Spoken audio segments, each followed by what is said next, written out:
Junior ఎన్టీఆర్కి నీకు చాలా మంచి ఫ్రెండ్షిప్ మీ ఇద్దరికి. అది ఇంకా మీది కంటిన్యూ అవుతుందా?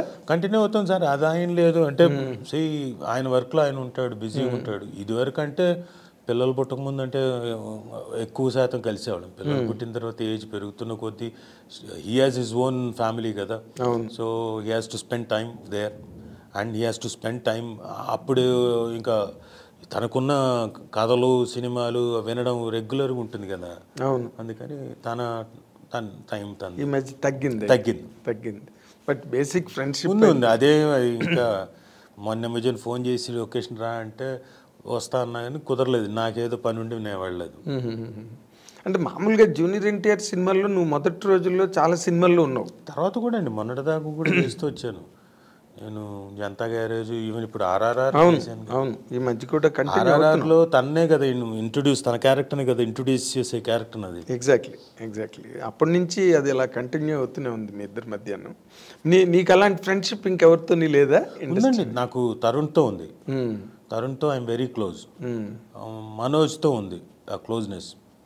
ఇంకా నాకు శివబాలాజీతో ఉంది. ఓకే. బట్ తరుణ్ ఒక ఫైర్ లాగా వచ్చి అలాగ ఆగిపోయాడు. లేదండి, నాకు ఐ డోంట్ నో, బట్ అతను అనుకుంటే ఇప్పటికీ రాగలుగుతాడు. ఐ సీరియస్లీ ఫీల్ తరుణ్ ఒక్కసారి ఇలా ఏమో క్యారెక్టర్స్ని కూడా హీరోయిజంలోనే వేరే కైండ్ ఆఫ్ క్యారెక్టర్ హీరోయిజం తీసుకుంటే he will definitely do wonders అని అనిపిస్తుంది నా feeling. I don't know, he has to take a call. అంటే నార్మల్గా వాళ్ళ మదర్ రోజారమణి గారు ఎక్కువగా ఆవిడే మేనేజ్ చేస్తారు అందువల్ల లేదా అని ఏదో ఇగో ఇప్పుడు సుమకి నీకు మధ్య డైవర్స్ లాగే వాళ్ళ గురించి మాట్లాడేసి నాకు తెలియదండి. అదే అంటే అలాంటివి నార్మల్గా ఒక్కొక్కరి మీద ఒక్కొక్కటి ఇండస్ట్రీలో అలాగే స్ప్రెడ్ అయ్యి ఏం లేదండి. I feel Tarun can make wonders. And Shivabalaji ఇప్పుడు మారుతున్నారు అంటే కొన్నిసార్లు కొంతమంది కొన్ని పట్టుకొని కూర్చున్నారు కొంత టైంలో, అంటే బిఫోర్ ఈ ఓటీటీ రాకముందు సినిమాలో హీరోగానే అని చెప్పేసి కొన్ని ఆబ్లిగేషన్స్ అలాంటివి ఉంది. ఇప్పుడు మారాయి. సో దే ఆర్ ఓటీటీ కూడా వచ్చేసింది కాబట్టి I don't know, they will definitely come అనిపిస్తుంది. అవును, ఇప్పుడు నిన్ననే మన శ్రీరామ్ అని ఒక హీరో ఉన్నాడు చూడు. అవును, రోజా కూటమ్మ వచ్చేసాడు, రోజా పూలు. నిన్న చెప్తున్నాడు నాకు, నేను అవన్నీ ఇండివిజువల్ ప్రాజెక్ట్స్ సార్, ఇప్పుడు నేను సైడ్ క్యారెక్టర్స్ అవి చేయట్లేదు, 4-5 ప్రాజెక్టులు అవి లైనప్లో ఉన్నాయి అని చెప్పాడు అనమాట. Only because of OTT. అదే, so I think some magic will happen. Yes. అయితే నేను ఇంకొక ముఖ్యమైన విషయం నీ కెరీర్ పరంగా నేను అనుకునేది, నాన్నగారు చాలా గొప్ప ప్రయోక్త దేవదాస్ కనకాల గారు. అతను యాక్టర్గా వచ్చారు అండ్ చాలా మంచి సినిమాలు చేశారు. అండ్ నాగమల్లి లాంటి ఒక అద్భుతమైన ఫిల్మ్ డైరెక్ట్ చేశారు. బ్రహ్మాండమైన పాటలు, రాజన్ నాగేంద్ర గారి మ్యూజిక్, అసలు నాగమల్లి ఆ పాట, అవన్నీ వేటూరు గారి పాటలు, చాలా అద్భుతమైన సినిమా తీశారు నాగమల్లి. అమ్మాయి తర్వాత మళ్ళీ అందులో వచ్చేసిన హీరోయిన్ మళ్ళీ ఇంకో సినిమాలో చేయలేదు. That was the first and last film అమ్మాయికి. నువ్వు దేవదాస్ కనకాల గారి అబ్బాయి అయ్యి నువ్వు ఎందుకు అసలు డైరెక్షన్ అన్న పాయింటే నువ్వు అసలు కెరీర్లో ఎంటర్టైన్ చేయలేదు? అంటే నేను ఇవన్నీ విన్నానండి. మా ఫాదర్, అంటే మీకు తెలియడం కోసం చెప్తున్నా, యాక్చువల్లీ పూణే ఫిల్మ్ ఇన్స్టిట్యూట్లో సౌత్ ఇండియాలో first trained actor is mister Devdas Kanakala. ఆయన చదువుకొని వచ్చిన తర్వాత చెన్నైకి వచ్చేసి ఇంకేముంది మనకు లైఫ్ అంతా రెడ్ కార్పెట్టే, చెన్నైకి వెళ్ళంగానే మనకి పిలిచేస్తారు, వేషాలు వచ్చేస్తాయి అనుకుని దిగారు. వెళ్తే ఎవరెందుకు పట్టించుకుంటారు, ఆల్రెడీ ఎవరికి వాళ్ళు, మీరు ఇందాక అన్నారు చూడండి, ఒక లాబింగ్ ఉంటుంది, అలాంటి లాబింగ్ ఉంటుంది వాళ్ళకి. సో ఈయన్ని పట్టించుకోలేదు. రాత్రికి రాత్రి వేషాలు మారిపోయిన సందర్భాలు ఉన్నాయి కదా సినిమాలో. సో పట్టించుకోలేదు. ఇదేంటిది ఎవరు పట్టించుకోవట్లేదు అని చెప్పేసి ఈయన హీ గాట్ అప్సెట్. ఆ టైంలో ఒకే ఒక సినిమా, అంటే ఒక 2 సినిమాలు చేశాడు ఆయన. ఏంటంటే బుద్ధిమంతుడు, అక్కినేని నాగేశ్వరరావు గారి పక్కన ఫ్రెండ్ క్యారెక్టర్, ఆ పడవ లాంచి ఎక్కి ఓ అనే భూమి మీద సుఖపడితే తప్పు లేదు ఆ సాంగ్లో వెనక ఓ అని చెప్పేసి ఫ్రెండ్ క్యారెక్టర్ చేశారు. ఆ తర్వాత విశ్వనాథ్ గారి డైరెక్షన్లో కాలం మారింది అనుకుంటా. ఏంటంటే చాలా రిఫ్రాఫ్లాగా వచ్చి ఇచ్చేయండి ఆ పిల్లని, 3 పూట్ల పాలు పోస్తాను ఇంకోటి అని చెప్పేసి చాలా బాగా చేసాడు ఈయన. ఈయనకి ఆ వేషం రాదనుకొని వెళ్ళాడు. ఈయన చెప్పడం నాకేం చెప్పాడంటే, విశ్వనాథ్ గారు మామూలుగా ఏం వచ్చింది అడుగు గుడ్డులే అని చెప్పేసి, నాకు ఆ నెగిటివ్ యాటిట్యూడ్ ఉండిందిరా, ఆ నెగిటివ్ యాటిట్యూడ్తో వెళ్ళాను, రాదనుకునే వెళ్ళాను, అదే బాగా పనిచేసింది, వెంటనే వచ్చింది నాకు ఆ ఒక్క సీను, చాలా బాగా చేసాం, పేరు వచ్చింది. ఆ తర్వాత ఏం రాలేదు వేషాలు, సర్వైవల్ కావాలి కదా. ఈ లోపల నేను అప్లై చేశాను సాంగ్ అండ్ డ్రామా డివిజన్కి, హైదరాబాద్లో సాంగ్ అండ్ డ్రామా డివిజన్కి. అది సెంట్రల్ గవర్నమెంట్ జాబ్, అది వచ్చింది, జాబ్ వచ్చింది. సో ఈ షిఫ్టెడ్ టు హైదరాబాద్కి వచ్చి సెంట్రల్ గవర్నమెంట్ జాబ్, హ్యాపీగా ఉంది. అక్కడే మా అమ్మని చూశారు, అంతకుముందే చూశాడు మా అమ్మని ఎక్కడో మా నాన్న, ఎవరు ఈ మహానటి ఇంత బాగా చేస్తుంది అనుకున్నాడు, అయిపోయింది. తర్వాత సాంగ్ అండ్ డ్రామా డివిజన్కి వచ్చిన తర్వాత పక్కనే కొలీగ్స్గా ఉన్న తర్వాత లవ్లో పడ్డారు, ప్రేమించారు, పెళ్లి చేసుకున్నారు. మళ్ళీ ఈయనకి చూడండి, సో అంటే మనిషి ఎలా ఉన్నాడో, నేను చెప్పేది పాయింట్ నువ్వు చివరికి వచ్చే పాయింట్ చెప్తా. Song and drama division government జాబ్ని వదిలేసి చెన్నైకి వెళ్ళిపోయాడండి. Film institute, South Indian Film Chamber of Commerce పెట్టారు కదా, వాళ్ళు పెట్టిన ఇన్స్టిట్యూట్కి వెళ్ళిపోయాడు.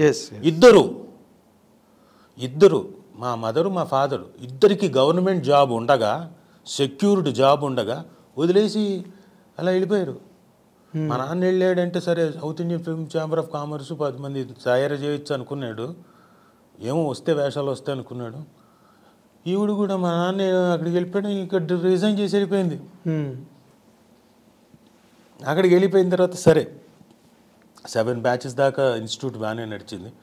తర్వాత ఫిల్మ్ ఛాంబర్ వాళ్ళు మూసేశారు ఇన్స్టిట్యూట్ని. అవును, అదే ఆ బ్యాచ్లోనే కదా చిరంజీవి గారు, రజనీకాంత్, వీళ్ళందరూ కూడా, రాజేంద్ర ప్రసాద్, వాళ్ళంతా అక్కడ తయారైన వాళ్ళు. మూసేసిన స్టాఫ్లో నుంచి ఇక్కడ మా మదరు ముల్లా మాస్టర్ అని అక్కడ స్టూడెంటే, అక్కడ నేర్చుకున్న ఆయన అడియార్ ఫిల్మ్ ఇన్స్టిట్యూట్ జాయిన్ చేశారు. అదేంటి, స్టేట్ గవర్నమెంట్ జాబ్, మా అమ్మకి స్టేట్ గవర్నమెంట్ జాబ్ వచ్చింది. Note this point again. మా అన్న అప్పటిదాకా ఉన్నవాడు, మంచి వేషాలు వచ్చాయి, ఓ సీత కథ పెద్ద హిట్, చాలా పెద్ద హిట్, 4 లాంగ్వేజెస్లో. ఇంకా అది తీద్దామని అందరూ మలయాళం నుంచి, తమిళ నుంచి, ఈయనకి లాంగ్వేజ్ ప్రాబ్లం ఉంది. అవును, తమిళ రాదు, ఎన్నాళ్ళైనా రాలేదు, బ్యారియర్ ఉండింది. అవును, అదే సినిమాని బాలుచంద్ర గారు అనుకోండి, బాలచంద్ర గారే తీశారు. ఎవరితోటి, రజనీకాంత్ గారితో. ఇది సేమ్ మా నాన్న ఏదైతే చేశారో క్యారెక్టర్, అదే క్యారెక్టర్ని రజనీకాంత్ గారి స్టైల్ అంతా నాన్న దగ్గర నుంచి వచ్చిందే, ఆ జుట్టు ఎగరేయడం.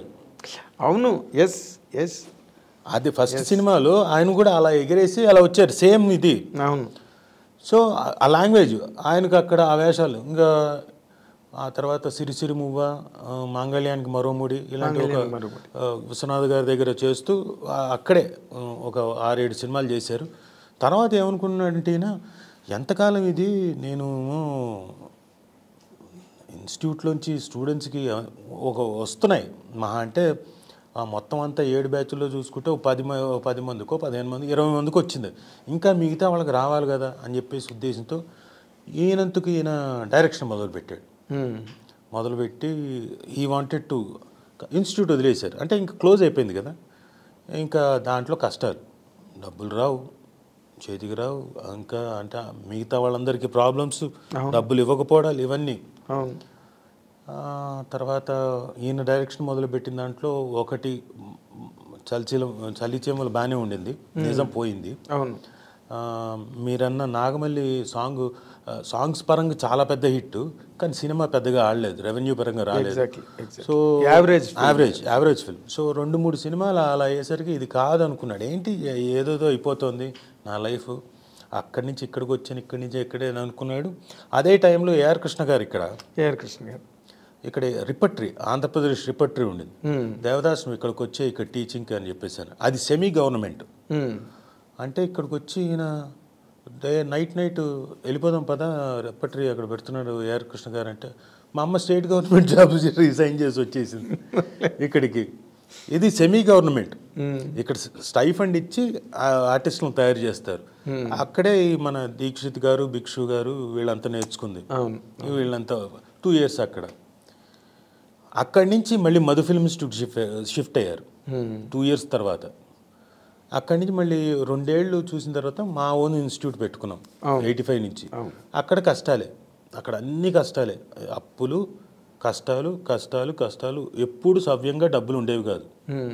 ఇవన్నీ నేను చూస్తున్నా, నాకు స్ట్రాంగ్గా మైండ్లో పడిపోయింది, నో ఒకదానికి స్టిక్ అవుదాం, సంపాదిద్దాం, అది డైరెక్షన్కి వెళ్దాం, తర్వాత టైం ఉంది, ఇంకా ముందైతే ఇది చేద్దామని యాక్టింగ్కి మాత్రం స్టిక్ అయ్యాను. సో అదే ఆ విధంగా స్టిక్ అయిపోయాను. కాబట్టి చేశాను, అది మా ఓన్ ప్రొడక్షన్స్లో డైరెక్షన్ చేశాను తప్ప బయట దీనికి డైరెక్షన్ చేయలేదు. కంటిన్యూస్గా డే అండ్ నైట్. ఇప్పుడు ఉన్నది మళ్ళీ డిస్టర్బ్ అవ్వడం ఇష్టం లేక ఖచ్చితంగా డిస్టర్బ్ అవుతుంది సార్. ఎందుకంటే రాజీవ్ డైరెక్ట్ చేసుకుంటున్నాడులే, నేను మధ్యలో ఒక సీరియల్ ప్రొడ్యూస్ చేశానండి, ఆ ఒక సీరియల్ ప్రొడ్యూస్ చేస్తున్నాడులే అని చెప్పేసి వేషాలు రాలేదు ఒక ఇయర్. అది కూడా నేనే అక్కడేంటి 24 గంటలు అక్కడ ఉండను, వాళ్ళకి అన్నీ అప్పచెప్పి నేను అప్పటికి గట్టెక్కించి విత్ ఇన్ 1 monthలో అన్నీ అయిపోయాయి. కానీ తర్వాత రాలే, దాదాపు ఏంట్రా అంటే రాజీవ్ ప్రొడ్యూస్ చేస్తున్నాడులే, సీరియల్లో బిజీగా ఉన్నాడని చెప్పేసి రాలేదు.